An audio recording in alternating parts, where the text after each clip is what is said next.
કૃષ્ણાય હરે પરમાત્મને પ્રણતક્લેશ નાશાય गोविंदाय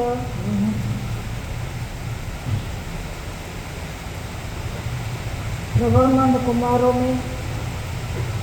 स्वामी ग्रस्भानुजा पिता तो अहम पिता तो अहम पिता तो अहम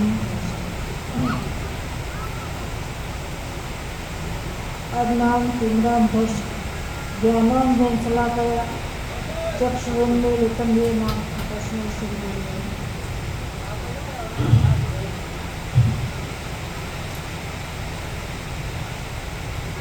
आज અત્રે સુરત મધ્ય સર્વ આમંત્રિત વૈષ્ણવ સમાજ તથા આજના અમને પધારનાર શ્રી ગોરધનભાઈ મનોહરથી પરિવાર તરફથી તેમજ સમસ્ત કીર્તન સમાજ તેમજ સમસ્ત બહેનો તથા ચિરંજીવ બાળકો તથા ભાઈઓ તથા ચિરંજીવ યુવાનો,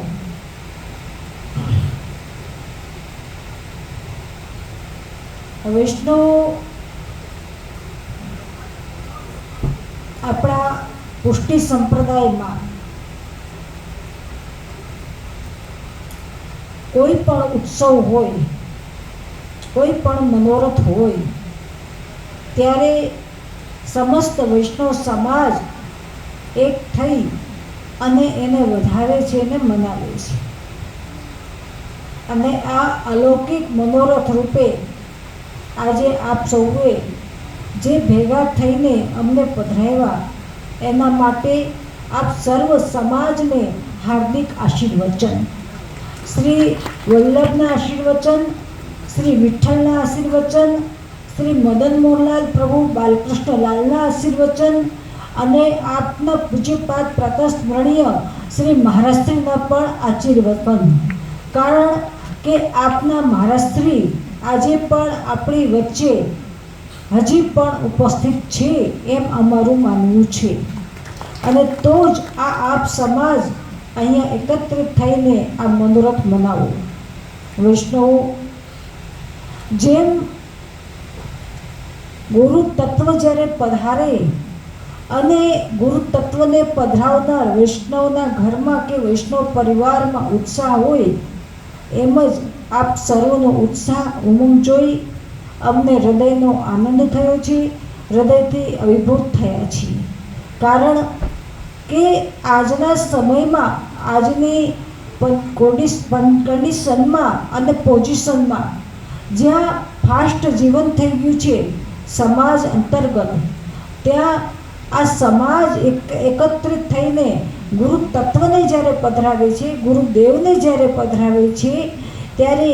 એ સમાજનું શિરમોર શ્રી વલ્લભની કૃપાથી બને છે. કારણ કે એ સમાજ સર્વ રીતે આગળ વધે છે અને આપ સર્વ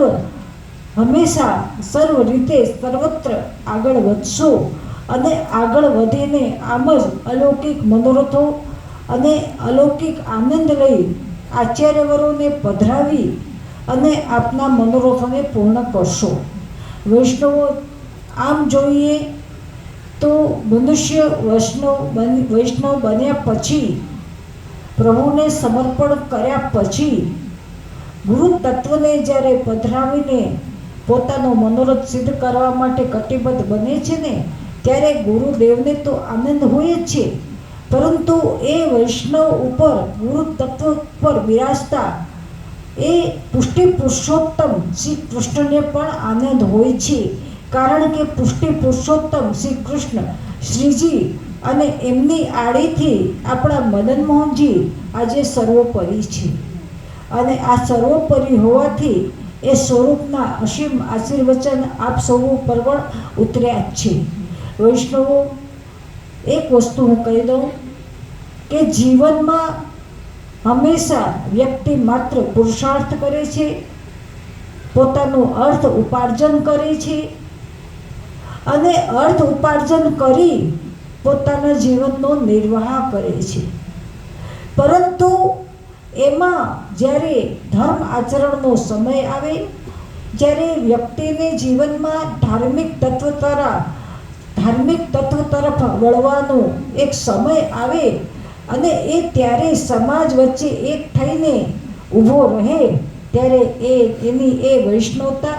શ્રી વલ્લભના આશીર્વચનથી અને શ્રી વિઠ્ઠલની કૃપાથી અસીમ અને ઉગ્ર રીતે આગળ વધે જ છે. કારણ કે એની વૈષ્ણવતામાં એક વસ્તુનું હંમેશા સ્થાન આવે છે અને એ છે ગુરુ તત્વ પ્રત્યે હૃદયનો સમર્પણ ભાવ અને સ્નેહ ભાવ. જ્યાં ગુરુ તત્વ પ્રત્યે જીવ માત્રને સ્નેહ સાથે સમર્પણ ભાવ હોય છે, ત્યારે એ જીવ સમર્પણ ભાવ સ્નેહપૂર્વક કરે છે અને ગુરુ તત્વને પધરાવીને મનોરથ રૂપે આયોજનો કરે છે. આજે સુરત મધ્યે બહુ વર્ષે આપણે ભેગા થયા, બહુ વખતે આપણા વચ્ચે વાર્તાલાપ થાય છે, પરંતુ વૈષ્ણવો એક વસ્તુ હું હંમેશા કહી દઉં કે હંમેશા આચાર્યવરોના વક્તવ્યમાં, એમના ચિંતનમાં એક વસ્તુ આવે છે અને એ આવે છે કર્તવ્ય પરાયણતા. વૈષ્ણવ બનીને અને આપના સ્વગ્રહે સ્વહસ્તે એક ધર્મ આચરણ કરી અને સ્વગ્રહે આપના ઘરના ગુરુ તત્વની આજ્ઞાથી સ્વરૂપ પધરાવીને જ્યારે સેવામય જીવનને વ્યતીત કરવાનો એક પ્રયત્ન કરશો ને, તો એ ગુરુ તત્વને પણ પ્રસન્નતા થશે અને એમના ઉપર બિરાજતા એ સ્વરૂપ પણ અતિ પ્રસન્નતાથી એ વૈષ્ણવ પર ભાવાત્મક રીતે પધારશે કે જેથી કરીને એ જીવ ગમે ત્યાં અટવાયેલો હોય, આદિ વ્યાધિ ઉપાધિમાં ઘેરાયેલો હોય, તો પણ કોઈ દિવસ અટવાશે નહીં, કોઈ દિવસ ગૂંચવાશે નહીં અને આપના જીવનમાં હંમેશા ખૂબ જ આગળ વધવાની પ્રગતિનો એક પગરથ બનાવી દેશે એ પ્રભુ કૃપા કરીને. અને આ પ્રગતિનો પગરથ જ્યાં બને છે, જ્યાં જીવ આગળ વધે છે, ત્યારે એના જીવનમાં ઉત્સાહ, આનંદ અને ઉમંગ આવે છે. કારણ કે જે મનુષ્ય ઉત્સાહ, ઉમંગ અને આનંદથી ધર્મ આચરણ કરતો હોય ને, એના જીવનમાં હંમેશા પ્રભુની તો કૃપા હોય જ છે, શ્રી આચાર્યચરણની તો કૃપા હોય જ છે, પરંતુ એ ગુરુ તત્વની પણ પ્રસન્નતાપૂર્વક આશીર્વચન અને કૃપા ઉતરે જ છે કે મારો જીવ આજે અતિ આનંદમાં છે, અતિ ખુશ છે અને એની ખુશી જોઈને એ ગુરુ તત્વને પણ પ્રસન્નતા થતી જ હોય છે અને ગુરુ તત્વ પ્રસન્ન થઈ એ જીવને આશીર્વચન પાઠવતા હોય છે. વૈષ્ણવો જીવનમાં એક વસ્તુનો હંમેશા નિર્ણય કરજો કે આપના જીવનમાં પુરુષાર્થ કરો છો, અર્થ ઉપાર્જન કરો છો, પરંતુ એની સાથે જો એક જીવનની ગતિની અંદર ધર્મ આચરણનો એક અભિગમ રાખશો ને, તો આપના ઘરમાં ક્યાંક તો એ સ્વરૂપ પધારશે, એ બિરાજશે, એ બાલકૃષ્ણ રૂપે પણ પધારશે અને બાલકૃષ્ણ રૂપે પણ બિરાજશે અને એ બાલકૃષ્ણ કે ચિત્ર સ્વરૂપે પણ જો પધારીને એ પ્રભુ પધારે, બિરાજે, તો આપનું ઘર નંદન વન બની જાય છે, વ્રજભૂમિ બની જાય છે. એનું કારણ છે કે જ્યાં જીવના ઘરમાં